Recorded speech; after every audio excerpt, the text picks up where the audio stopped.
energy levels and spectral lines. Energy level and spectral lines.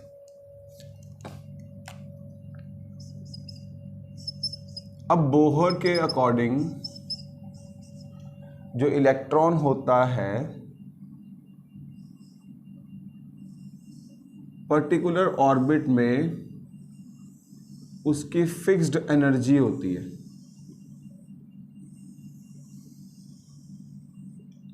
ये orbits है, हर orbit की अपनी एक एनर्जी है, ठीक है। तो each orbit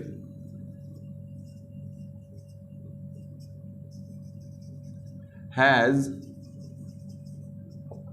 total energy equal to -13.6 upon n², ठीक है। फॉर हाइड्रोजन, हम हाइड्रोजन एटम की बात करते हैं। हाइड्रोजन एटम के लिए एटॉमिक नंबर क्या होगा? 1। क्लियर है? तो उसने इन सारी ऑर्बिट्स को ना एक लेवल में डिस्ट्रीब्यूट कर दिया।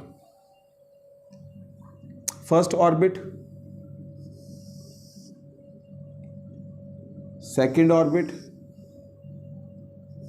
Third orbit, fourth, fifth, sixth, so on.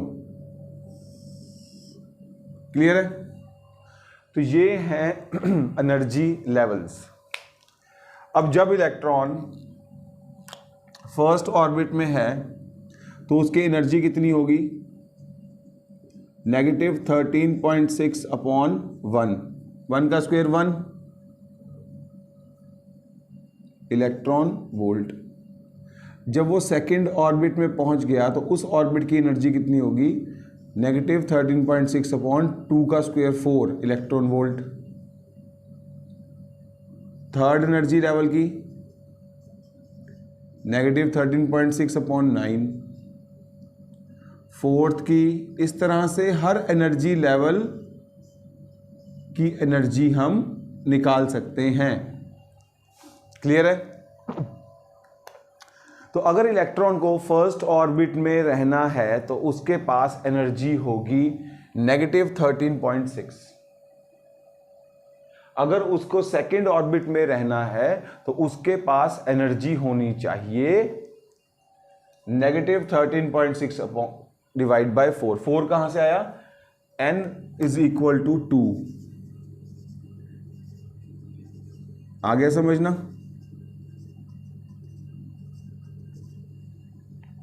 Now तो ये एनर्जी कितनी होगी? -3.4। तो अगर इलेक्ट्रॉन की एनर्जी -3.4 है, इसका मतलब इलेक्ट्रॉन सेकंड ऑर्बिट में है, सेकंड ऑर्बिट में एक्साइट हो चुका है। क्लियर है? अब जैसे जैसे इलेक्ट्रॉन अपनी ग्राउंड, इसे हम ग्राउंड स्टेट बोलते हैं। First level is ground state. ये भी ध्यान रखना, एक्साइटेड लेवल्स इसके ऊपर शुरू होते हैं। तो फर्स्ट एक्साइटेड लेवल क्या होगा, या फर्स्ट एक्साइटेड स्टेट क्या होगी? n = 2। इसी तरह सपोज फोर्थ एक्साइटेड स्टेट क्या होगी? n = 5। कोई भी एक्साइटेड स्टेट पूछी हुई है तो वो उससे एक ज्यादा होगी। क्लियर है? अब देखो, अगर इलेक्ट्रॉन सपोज इस स्टेट पे है, n = 3 पे, 1 2 3 4, फोर्थ पे है, n = 4 पे है इलेक्ट्रॉन। अब इलेक्ट्रॉन यहां से जंप करके फर्स्ट लेवल पे आ गया। ठीक है जी। अब ये इलेक्ट्रॉन एक फोटोन को रिलीज करेगा क्योंकि इसके पास एनर्जी थी ज्यादा। अब वो नीचे आ गया, एनर्जी लूज कर दी इस इलेक्ट्रॉन ने। जैसे जैसे नीचे लेवल पे आएंगे एनर्जी लूज होती, एनर्जी कम होती जाएगी। तो जब वो हायर लेवल से लोअर लेवल पे आया तो उसने एक फोटोन इमिट कर दिया, और उस फोटोन की जो एनर्जी होगी that will be h nu, और इस एच न्यू को हम क्या लिखेंगे, h nu is equal to four से जंप किया ना इसने, E4 माइनस E1। क्लियर है? तो हम इस मेथड से इस इमिटेड जो फोटोन बाहर निकला है, जो लाइट बाहर निकली है, उस लाइट की वेवलेंथ भी या फ्रीक्वेंसी भी निकाल सकते हैं। कैसे? इसी फॉर्मूले से देखो, hc/λ will be equal to -13.6 upon 16। Fourth level की एनर्जी इस इक्वेशन से निकालेंगे तो नीचे 16 आ जाएगा, माइनस 13.6 अपॉन 1 का स्क्वायर 1। क्लियर है? अब ध्यान देने वाली बात क्या है कि ये जो एनर्जी है ये किस में है, इलेक्ट्रॉन वोल्ट में, ठीक है। पर एच न्यू या फिर hc/λ किस फॉर्म में है, जूल्स में। तो हम जूल्स को इलेक्ट्रॉन वोल्ट के इक्वेट नहीं कर सकते, इसलिए इसको पहले चार्ज ऑफ इलेक्ट्रॉन से डिवाइड कर देंगे। समझ आ गया? तो इससे तुम्हें ये एनर्जी लेवल्स होते हैं, और स्पेक्ट्रल लाइंस का कॉन्सेप्ट इसने बोहर ने कैसे एक्सप्लेन किया कि जब भी इलेक्ट्रॉन अपर लेवल से लोअर लेवल पे जंप करेगा तो एक फोटोन बाहर निकलता है, या लाइट फोटोन्स बाहर निकलते हैं, वही होती हैं स्पेक्ट्रल लाइंस। क्लियर?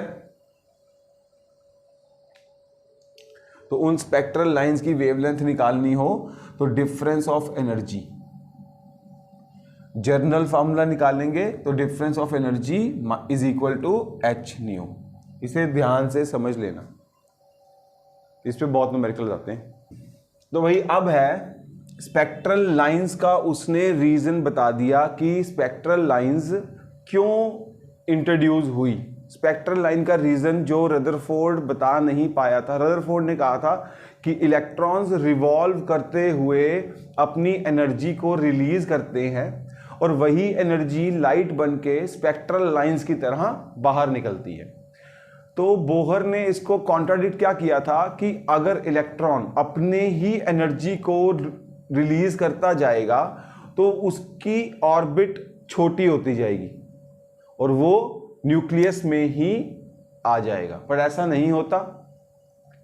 तो इसलिए बोहर ने जो रीजन दिया वो क्या दिया कि जब इलेक्ट्रॉन किसी अपर एक्साइटेड ऑर्बिट से जंप करके लोअर लेवल ऑर्बिट में आता है तो वो तब स्पेक्ट्रल लाइंस को इमिट करता है, फोटोन्स। अब देखो जी, इसी लॉजिक को हम लिख सकते हैं कि इमिटेड इलेक्ट्रॉन और emitted photon is equal to E2 minus E1। E2 is the energy level of higher orbit, E1 is energy level of lower orbit, जहां से जंप किया और जहां पर फॉल हुआ। नाउ बताओ जी, E की वैल्यू क्या थी? इधर लिख लेते हैं,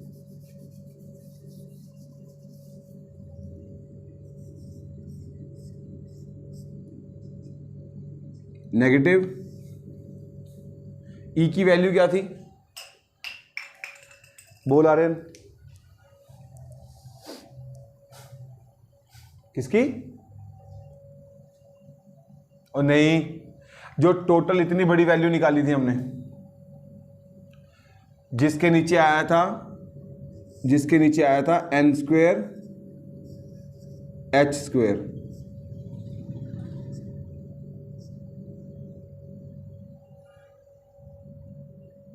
देखो क्या वैल्यू है।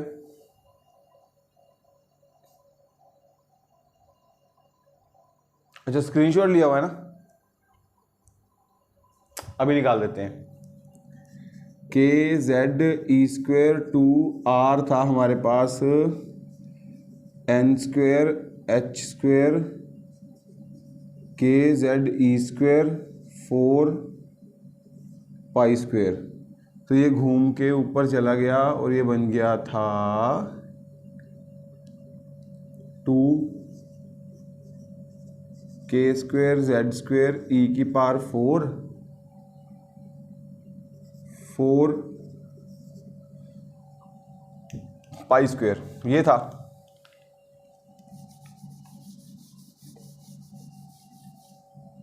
लो जी, नाउ अगर हम एनर्जी की वैल्यू पुट करते हैं दिस, तो अपर लेवल जो है वहां पर n2 डाल देते हैं माइनस नेगेटिव ऑफ 2 के square Z square e 4 pi square और n1 square h square. Clear है? अब इस HC को उठा के नीचे ले जाते हैं, तो वेवलेंथ ऑफ फोटोन जो इमिट हुआ है, इस फोटोन की wavelength, this will be equal to negative, सब कॉन्स्टेंट्स मैं बाहर ले आता हूं, 8 2 और 4, राइट। एक बार चेक कर लेते हैं, ये ठीक किया ना मैंने, 2 नहीं, यहां 4 ये आएगा, ये होगा,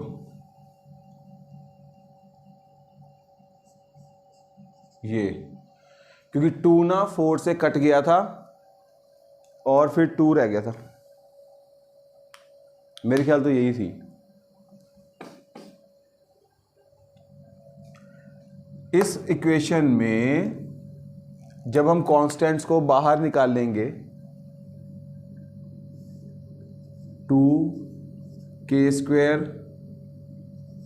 ई की power 4 pi square c h cube, साथ में जेड स्क्वेयर भी बाहर ले लेता हूं,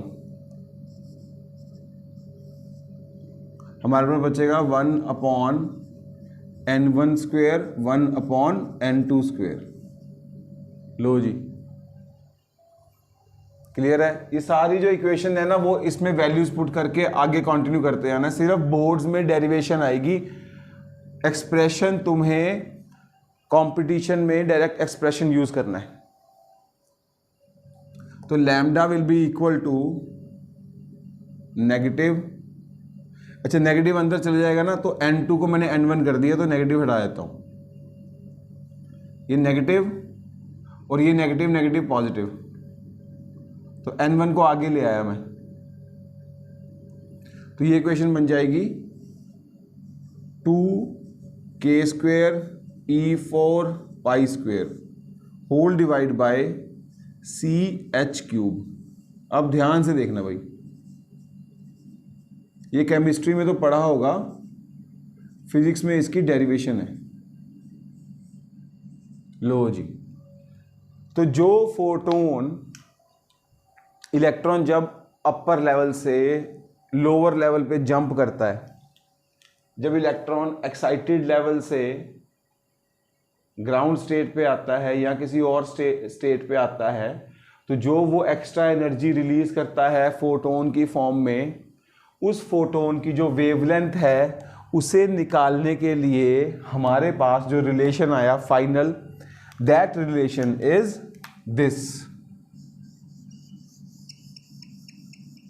ये तुम्हें बोर्ड्स में आएगा, find expression for wavelength of emitted photon. इस एक्सप्रेशन में ना ये जो कांस्टेंट टर्म है, ये इसको सॉल्व करके जो फाइनल वैल्यू आती है that value is 1.097 into 10⁻⁷ metres inverse, और इसको हम कहते हैं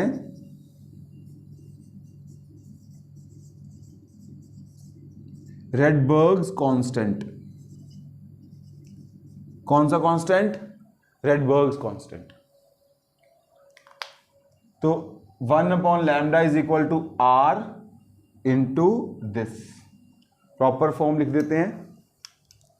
अब जो तुमने न्यूमेरिकल्स में यूज करना है वो ये होगा, wavelength of light emitted is equal to R Rydberg's constant 1/, जहां पर जंप करके आया, जहां से जंप की, इनटू एटॉमिक नंबर का whole square. This is very important formula. ये है स्पेक्ट्रल लाइंस की वेवलेंथ निकालने का रिलेशन जो बोहर ने बताया।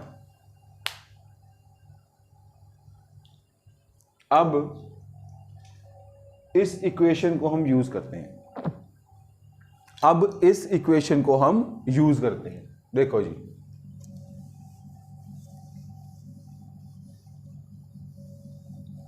अब हमारे काम का ही कोई रिलेशन नहीं है, ये एक्सप्रेशन सब हटा देते हैं,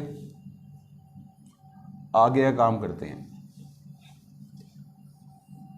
देखो जी, अब हम देख रहे हैं कि ना इलेक्ट्रॉन, ये फर्स्ट ऑर्बिट है,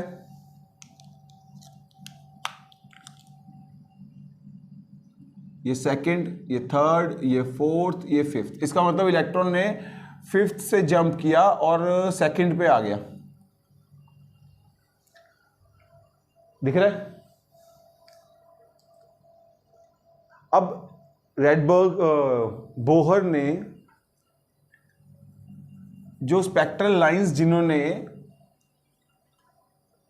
बनाई थी, जिन्होंने स्पेक्ट्रल लाइंस जिनको ऑब्जर्व्ड हुई थी, उनको सीरीज का नाम दे दिया, Lyman series, Balmer series, Paschen series, Brackett series और पी फंड सीरीज। क्लियर है?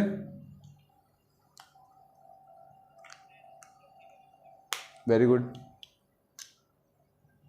इलेक्ट्रॉन कहीं से भी जंप करे, आए वापस ग्राउंड स्टेट पे, मतलब कि अगर जहां पर आ रहा है दैट स्टेट इज 1। इस इक्वेशन में जो n1 है ना, वो है लोअर स्टेट, जहां पर वो आ रहा है, वेयर इट फॉल, और n2 है फ्रॉम वेयर इट जंप। याद रखना, जहां से जंप कर रहा है वो सेकंड स्टेज है, n2 है वो। ओके, तो फिर हमारे यहां n1 आ जाएगा। ठीक है, जहां पर आना है, जहां पर फॉल हुआ, तो अगर जहां फॉल हुआ वो ग्राउंड स्टेट है, तो जोन सी लाइट इमिट होगी, वो लाइट किस सीरीज में आएगी? लाइमन सीरीज में। और लाइमन सीरीज होती है अल्ट्रा वायलेट सीरीज। सेकंड, अगर इलेक्ट्रॉन कहीं से भी जंप करे, आए वो सेकंड पे, जैसे यहां पर हो रहा है, जंप वो फिफ्थ से कर रहा है, सेकंड पे फॉल हो रहा है, तो जो फोटोन इमिट करेगा that photon will be visible photon, और सीरीज कहलाएगी बाल्मर। तो बाल्मर सीरीज को विजिबल सीरीज भी कहते हैं। इलेक्ट्रॉन कहीं से भी जंप करे, फॉल हो थर्ड पे, तो वो इंफ्रा रेज इमिट करता है और सीरीज कहलाती है पैस्चन। इलेक्ट्रॉन कहीं से भी जंप कर रहा है, आ रहा है फोर्थ पे, वो सीरीज भी इंफ्रा कहलाती है और होती है ब्रैकेट सीरीज। इसी तरह इलेक्ट्रॉन कहीं से भी जंप कर रहा है, आ रहा है फिफ्थ पे, तो that series is P fund, again infra. याद रहेगा? Very good. अब इसको यूज करना, एक छोटा सा क्वेश्चन देख लेते हैं। देखो इस कॉन्सेप्ट को हमें यूज कैसे करना है। Find second spectral line of Balmer series.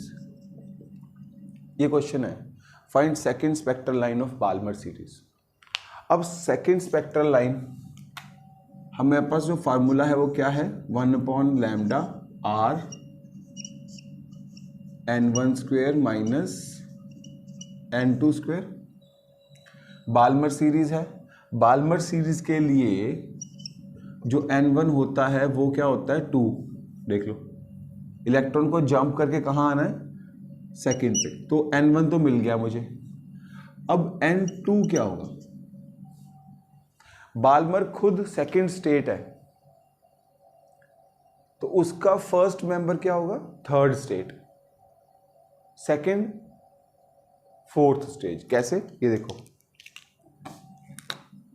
ये ग्राउंड है, ये n2, n3, n4, n5, n6, ये फर्स्ट लेवल है, ये second, third, fourth, fifth, sixth. Balmer के लिए इलेक्ट्रॉन को यहां पर आना है सेकंड पे। फर्स्ट लाइन कब निकलेगी, जब वो थर्ड से सेकंड पे आएगा। मानते हो ना? अब सेकंड लाइन कब निकलेगी, जब वो यहां से यहां आएगा। आना उसको सेकंड पे ही है। अगली लाइन कब निकलेगी, जब वो यहां से यहां आएगा। अगली जब वो यहां से यहां आएगा। अब वो हमसे पूछ रहा है सेकंड स्पेक्ट्रल लाइन। तो सेकंड स्पेक्ट्रल लाइन कौन सी दिख रही है, फर्स्ट, सेकंड, तो दिस इज सेकंड लाइन। कहां से जंप करना है, 1 2 3 4, 4 से, ये लो।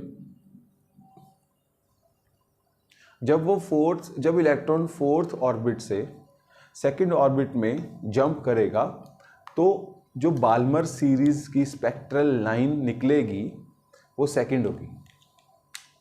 फिफ्थ से जंप करेगा तो थर्ड होगी। क्लियर? तो इस क्वेश्चन में अब क्या होगा, तो second line of Balmer series is r 1/2 square minus 1/4 square. Clear है बच्चों? करें आगे? इस क्वेश्चन को देख लेना क्या क्वेश्चन था और हमने कैसे इसको सॉल्व किया है। अगेन एक और एग्जांपल समझो।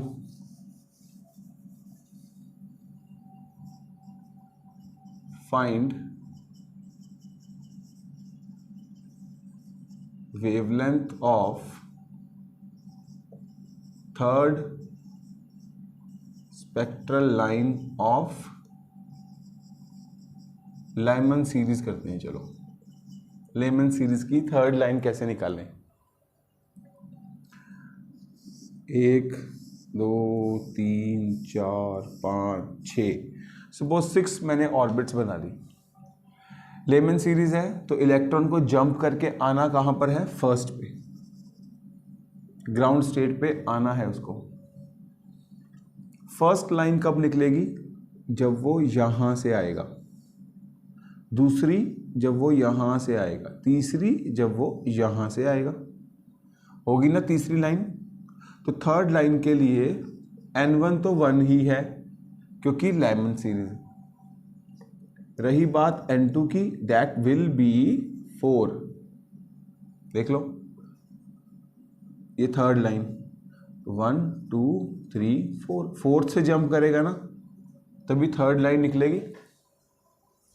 क्लियर है? तो ऐसे तुम मेंबर्स फाइंड कर सकते हो। पहला क्वेश्चन। नेक्स्ट देखो, अब बच्चों वेवलेंथ अगर मैक्सिमम है तो एनर्जी मिनिमम होगी। क्या बोल रहा हूं मैं?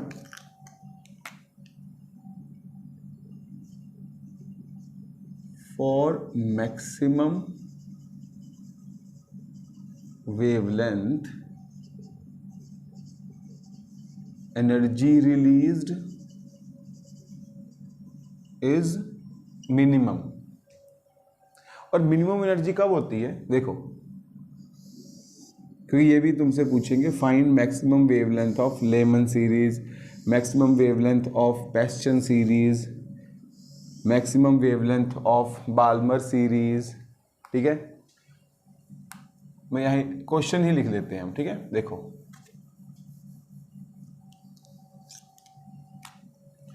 Find maximum wavelength of Paschen series. Question समझ लो, find maximum wavelength of Paschen series. Clear? देखो पेस्चन सीरीज के लिए कहाँ जंप करना है? थर्ड लेवल पे, मतलब इलेक्ट्रॉन को कहीं से भी जंप करे यहां पर लैंड करना है उसको। ओके, अब मैक्सिमम वेवलेंथ, भाई एनर्जी जो होती है वो होती है hc/लैम्डा। लैम्डा जितना इंक्रीज करोगे एनर्जी उतनी डिक्रीज हो जाएगी, एनर्जी उतनी कम हो जाएगी ना। डिनोमिनेटर में है ना लैम्डा, तो लैम्डा जितना बढ़ाओगे एनर्जी उतनी घट जाएगी। भाई तुम्हें ऐसी जंप चाहिए जिसमें एनर्जी कम से कम हो, तभी वेवलेंथ ज्यादा से ज्यादा होगी। तो एनर्जी कम कब होगी? जब वो यहां से जंप करेगा। इतना ऊपर से जंप ही ना कराओ उसको। ठीक है, तो जब मैक्सिमम वेवलेंथ पूछी हो किसी भी सीरीज की तो तुम्हें n1 क्या होगी? वो तो सीरीज के हिसाब से पुट कर लोगे ना, जोन सी सीरीज होगी वो n1 डाल देना। रही बात n2 की, इस फार्मूले में r भी पता है तुम्हें क्या होता है,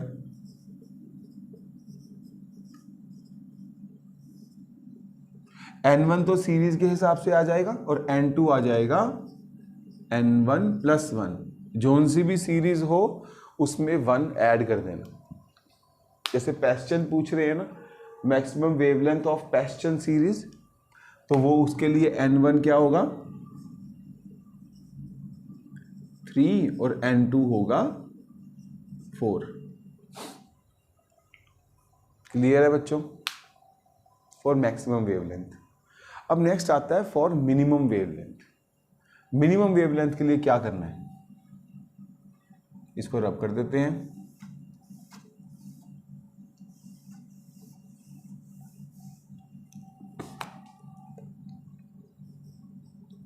क्वेश्चन में प्रॉपर लिखा होगा find minimum wavelength of, Balmer ले लेते हैं, Balmer series. Minimum wavelength of Balmer series. अब मिनिमम वेवलेंथ के लिए देखो जी, n1 चाहिए ना, वेवलेंथ निकालनी है तो हमें r तो पता है, n1 n2 की वैल्यू चाहिए। तो n1 तो हमें बताएगी सीरीज, कौन सी सीरीज है? बाल्मर है, तो इसका मतलब n1 इज 2, यहां 2 पुट कर देंगे। n2 क्या होगा? n2 होगा इन्फिनिट। ऐसा क्यों? क्योंकि हमें मिनिमम वेवलेंथ का मतलब होता है मैक्सिमम एनर्जी, मिनिमम वेवलेंथ का मतलब होता है मैक्सिमम एनर्जी, कि मैक्सिमम एनर्जी रिलीज हो। तो मैक्सिमम एनर्जी रिलीज कब होगी? जब वो बहुत ऊपर से जंप करेगा, इसलिए इसको इनफाइनाइट डाल देते हैं। तो रिलेशन क्या बनेगा?